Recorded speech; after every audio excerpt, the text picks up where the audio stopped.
What's up l'équipage, j'espère que vous allez tous très très bien. On se retrouve pour une nouvelle vidéo comme indiqué sur le titre de la vidéo. Mon avis sur les maillots de l'Égypte, du Maroc, de l'Algérie, de la Tunisie. Et pourquoi cette vidéo maintenant et pas avant? C'est parce que là on a pu voir les maillots en action en plein match, voir ce que ça donnait en réalité. Et je vais vous donner mon avis. Et félicitations à ces 4 équipes d'ailleurs pour leur qualification à la CAN. Ces 4 équipes qui n'ont fait aucune défaite, qui ont certes fait des matchs nuls, mais aucune défaite. Bien joué à eux. Et pourquoi je fais uniquement ces 4 équipes et pas d'autres équipes aussi africaines? Pour tous ceux qui vont dire ouais, communautarisme, je sais pas quoi, absolument pas. C'est parce que je connais des potes qui viennent de ces pays-là et ils m'ont donné leur avis aussi sur les maillots et je connais un peu mieux l'histoire de ces équipes-là, donc je veux pas commettre d'erreur en parlant de l'histoire d'un autre pays parce qu'un maillot c'est une histoire derrière aussi. Donc j'ai pas envie de faire d'erreur et je parle uniquement de ce dont je suis sûr. Et moi je vais me prendre un petit jus d'orange et on se retrouve juste après le générique.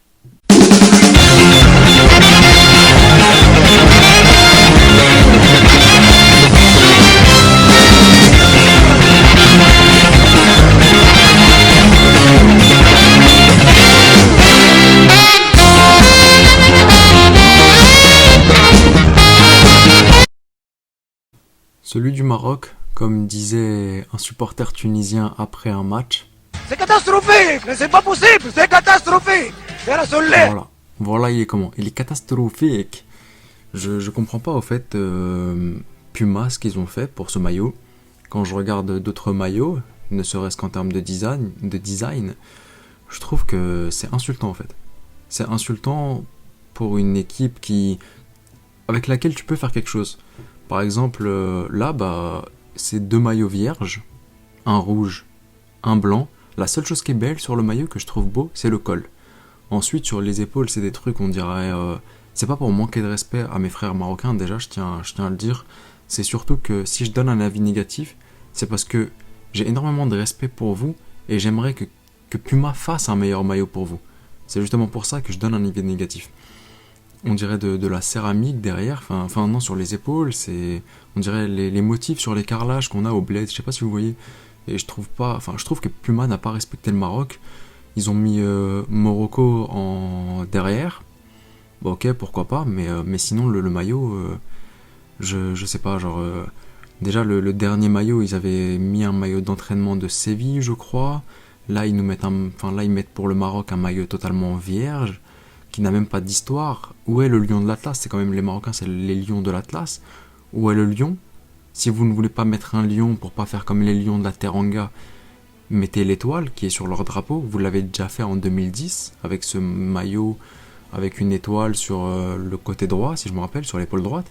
Là, où est l'histoire du Maroc? Je ne vois aucune histoire et pour moi c'est parmi les maillots qui ont déjà parmi les 4, pour moi c'est celui qui est le moins respecté en vrai. Il n'y a aucune histoire, un maillot vierge, aucun motif, vraiment un total manque de respect de la part de Puma. Pour le Maroc, parce que pour d'autres équipes, Puma ont fait un travail, et vous allez le voir dans cette vidéo aussi, mais pour le Maroc, mais absolument rien. Et je trouve ça vraiment insultant. Passons maintenant au tenant du titre, les Fennecs, l'Algérie. Couleur de base qu'on a l'habitude de voir, le vert ainsi que le blanc, couleur du drapeau. Et pour le coup, je trouve que le maillot, il est pas moche, je le trouve très joli, les deux je les trouve jolis même, mais il me fait penser à celui de la Juventus de l'année dernière, le bleu, avec les taches. Les taches, je trouve, ça donne un petit charme, ça donne un petit relief, mais le problème c'est que là, le maillot, il m'a rappelé le maillot de la Juventus. Donc c'est pas un maillot nouveau ou quoi que ce soit, c'est ça le problème d'Adidas, c'est que ça reprend des designs et ça modifie juste un peu par rapport à l'équipe, comme ils avaient pu le faire pour la CAN 2019 avec ce maillot vert de l'Algérie, qui ressemblait énormément à celui de l'Allemagne. Je trouve pas ça très cool, surtout pour les tenants du titre, pour l'Algérie, et un maillot en plus qui va s'acheter énormément. Donc ils auraient pu faire un petit effort. Le col par contre je le trouve assez joli, je trouve qu'il est atypique, il sort un peu de l'ordinaire, donc point positif. Et ensuite, petit point négatif, c'est le Fennec. Je comprends pas pourquoi le Fennec il est à l'intérieur du maillot. Donc quand tu vas le porter, tu vas pas voir le Fennec. Ils auraient dû le mettre à l'extérieur, dans le dos, comme je crois celui de la CAN 2019. Le Fennec était à l'arrière, dans le dos, en haut.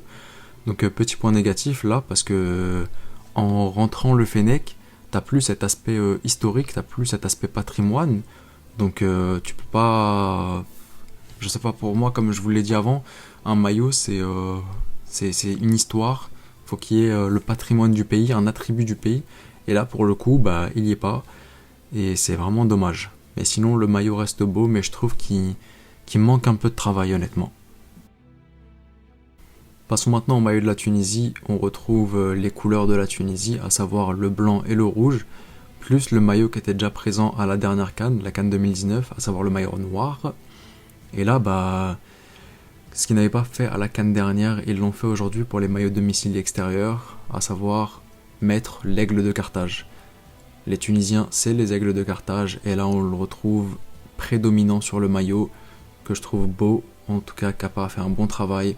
On le retrouve sur le blanc, sur le rouge et sur le noir. Donc honnêtement, là, l'aspect culturel, l'aspect patrimoine, je le trouve respecté. Après, comme je vous le dis, c'est qu'un avis subjectif. Pour moi, un maillot de foot, surtout un maillot d'une équipe nationale, ça doit rappeler le patrimoine de ce pays. Et surtout que c'est pas des pays qui manquent de patrimoine, il y a énormément de richesses historiques, culturelles, donc il y a de quoi faire. Et là, on le retrouve. Par contre, je trouve que ça fait un peu trop too much. Je trouve que ça fait trop.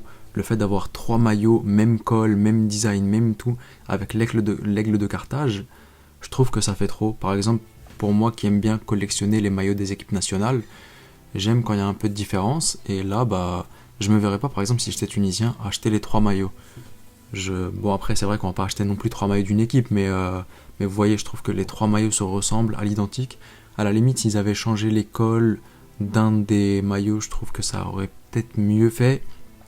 Ou ne pas forcément mettre sur un des maillots l'aigle de Carthage encore, par exemple sur le noir, qui était déjà présent à la CAN 2019, lui le changer ou supprimer complètement le noir, même si je le trouve magnifique.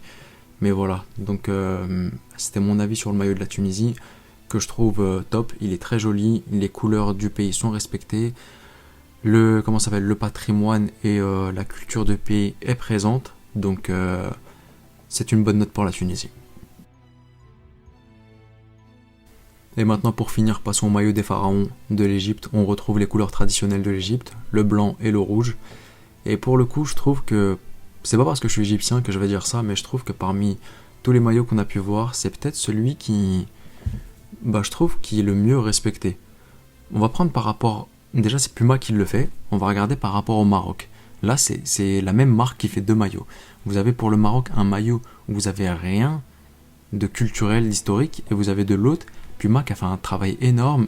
Vous avez tous ces motifs de hiéroglyphes, toute cette Égypte antique qu'on retrouve sur le maillot, et de l'autre côté, ils n'ont rien fait pour le Maroc. S'ils avaient rien fait pour tout le monde, Puma comme en 2019, j'aurais dit ok, là Puma n'a rien fait pour tout le monde. Mais quand je vois ça, quand je vois qu'ils ont rien fait du tout pour le Maroc et qu'ils ont fait pour l'Égypte, je trouve que c'est à ce moment-là que je peux dire qu'il y a eu un manque de respect. Pour le maillot de l'Égypte, le rouge, je le trouve très très joli. Je suis pas très très fan des cols en rond, mais honnêtement, c'est respecté, la culture est là, les hiéroglyphes sont là, ça te rappelle l'Égypte antique, ça te rappelle les pharaons, donc très bonne note. Et ensuite le blanc, il change de col, ça fait un peu un col en V, mais avec un V un peu bizarre, je le trouve magnifique aussi. Et pareil, même motif, la couleur change. Et honnêtement, on a les petites bandes, par exemple sur le col, sur les manches, qui changent un peu de couleur. Donc je trouve que le maillot est très réussi. Je trouve qu'il est varié. Le blanc et le rouge sont un peu différents au niveau du col, au niveau des manches. Donc honnêtement, un très beau travail de la part de Puma pour l'Égypte. Et perso, je suis vraiment fier. Celui de la CAN 2019, il était affreux, même si je les ai achetés parce que j'achète tous les maillots de l'Égypte, mais il était affreux perso. Et là, quand je vois ces deux-là, j'étais vraiment content. Quand je vois que le pays a été respecté, je suis extrêmement content. Donc voilà, donnez-moi votre avis en commentaire, dites-moi vous, quel maillot parmi ces 4 vous avez préféré, ou même parmi tous les maillots de la Coupe d'Afrique, des pays représentant l'Afrique. Dites-moi ça dans les commentaires, je serais ravi de vous lire. Et dites-moi par exemple, qu'est-ce que vous auriez changé pour le maillot de votre équipe nationale ou pour un autre maillot. Je vous lirai avec plaisir et je vous répondrai. N'hésitez pas à mettre un petit pouce bleu, à commenter, à vous abonner, ça me ferait super plaisir. Et on se retrouve pour une nouvelle vidéo. アリーベ・デルチ